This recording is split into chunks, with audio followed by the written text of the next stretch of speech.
గురుగారు మరి మేషరాశి వారికి ఈ వారం అంతా కూడా ఎలా ఉంది? మేషరాశి వారికి 5 గ్రహాలు అనుకూలిస్తున్నాయమ్మా. ప్రధానంగా తృతీయంలో కుజుడు, ద్వితీయంలో గురువు, ద్వాదశంలో శుక్రుడు, ఏకాదశంలో శని భగవానుడు, 6లో కేతువు. కాలం అనుకూలంగా ఉంది. సరైన ప్రణాళికల ద్వారా పనిచేయండి. సమర్థవంతంగా పనిచేస్తే విజయాలు త్వరగా సాధిస్తారు. ఆత్మవిశ్వాసం ముందుకు నడిపిస్తుంది. ఒకసారి నిర్ణయం తీసుకున్న తర్వాత పనుల్లో ఎటువంటి మార్పులు చేర్పులు చేయవద్దు.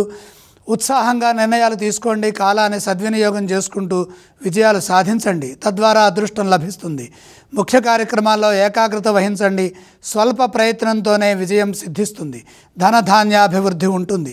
పెట్టుబడుల విషయంలో 1-2 సార్లు శాంతంగా ఆలోచించండి. భవిష్యత్ అవసరాలకు తగ్గట్టుగా కార్యాచరణను రూపొందించుకోండి. ఆధ్యాత్మికంగా దైవశక్తి పెరుగుతుంది. ఉపద్రవాల నుండి బయటపడతారు. ఉద్యోగంలో నైపుణ్యం పెరుగుతుంది. తోటివారి నుండి తగినంత ప్రోత్సాహం కూడా లభిస్తుంది. నూతన ప్రయత్నాలు విజయవంతమవుతాయి.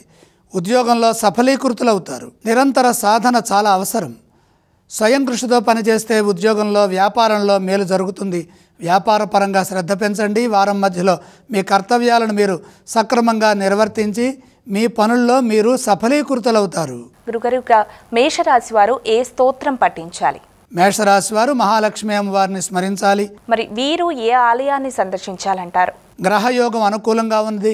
లక్ష్మీ దర్శనం మేలు చేస్తుంది. మేషరాశి వారు ఏ దానాలు చేస్తే మంచిదంటారు? దానాలతో పని లేదు.